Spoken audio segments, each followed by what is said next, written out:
Buenas tardes a todos. ¿Sí se escucha bien? ¿Ha prendido? Sí, está prendido, perfecto. Mi nombre es Belinda Contreras, vengo de la Sierra de Songolica y creo que estoy aquí hoy para cerrar esta serie de presentaciones con algo que es interesante que dijo Mariana al final, que son las interrelaciones de la etnobotánica. Este trabajo que vengo a presentar es mi tesis de maestría que hice en Citro. Es un trabajo muy amplio y que no vamos a poder profundizar ahorita, pero vamos a sobrevolar. ¿Para qué? Para poder dejar en claro solo esto, las interrelaciones y los procesos que la etnobotánica puede generar.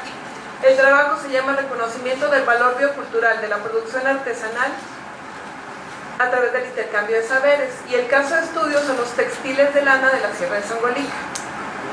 La Sierra de Songolica es una zona amplia, con climas diferentes, con ecosistemas diferentes y con una indudable riqueza natural o biológica.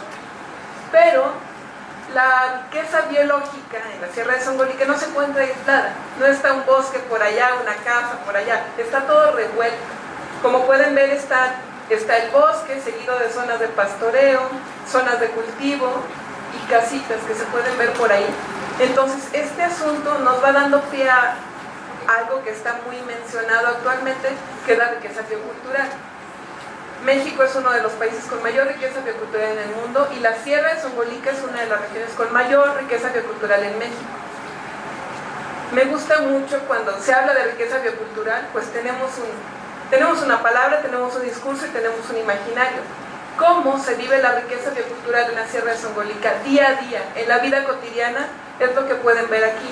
La riqueza biocultural está en los combustibles, está en los alimentos, está en los materiales con los que se hacen las casas, está en el material con que se hacen los comales, por ejemplo, donde luego cocinas los hongos que trajiste del bosque, la madera con la cual haces tu cama, los peces que cultivan para comer. Todo eso y mucho más es la riqueza biocultural de la Sierra de Songolica. Mi trabajo lo hice en Tlaquilpa, que es una comunidad en la zona fría que es bosque de pino-encino. Y aquí está el asunto. Yo estaba estudiando ecología tropical y yo iba un poco buscando qué recursos naturales utilizaban para hacer estas artesanías de lana y cómo se encontraban, qué estado tenían, ¿verdad? Entonces llegué a la región y me encuentro con esto. No sé si alcancen a reconocer lo que está haciendo esta mujer en la fotografía. Está tejiendo en un telar de cintura. Entonces resulta que llego a la zona, me encuentro con que ellas hacen una producción de textiles de lana y se trata de algo no reciente, es una técnica que es incluso prehispánica. Ahí pueden ver ustedes en los códices los artefactos que son exactamente los mismos que ellas utilizan al día de hoy.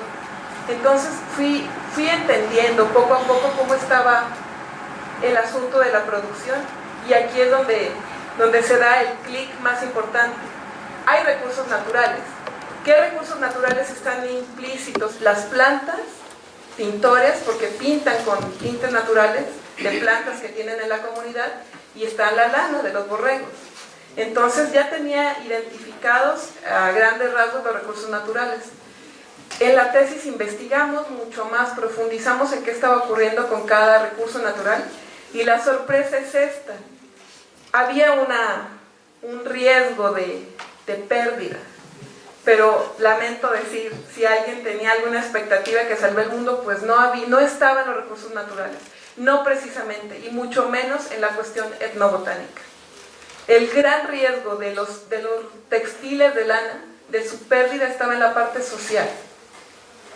Hablando de recursos naturales, sí hay una presión mayor sobre los ovinos, sobre los borregos, que como todos sabemos fueron introducidos hace 500 años. Entonces es una historia que les voy a detallar un poco más adelante, pero me encontré esto, que cuando yo veía un textil, ¿qué había detrás del textil? Pues había recursos naturales y había saberes o conocimientos ligados a los recursos naturales. Y había conocimientos de los recursos naturales y de los procesos y de las técnicas de manejo, de uso. Entonces me di cuenta que había un campo grande que estaba totalmente ligado a la etnobotánica o a la etnobiología y eran los saberes. Entonces me di cuenta que el riesgo mayor estaba en ese campo, en los saberes, y es como esta investigación que empieza por la parte de los recursos naturales un poco, se va nutriendo de otras cosas que eran evidentes y que yo no podía darle espalda. Entonces empecé a estudiar los saberes. Me fui a la bibliografía a entender un poco cómo estaban los saberes en la parte bibliográfica, qué se decía de los saberes tradicionales, por dónde fluían, cómo se iban transmitiendo.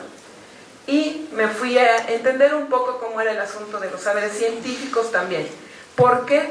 Porque ligado a esta práctica, pues había saberes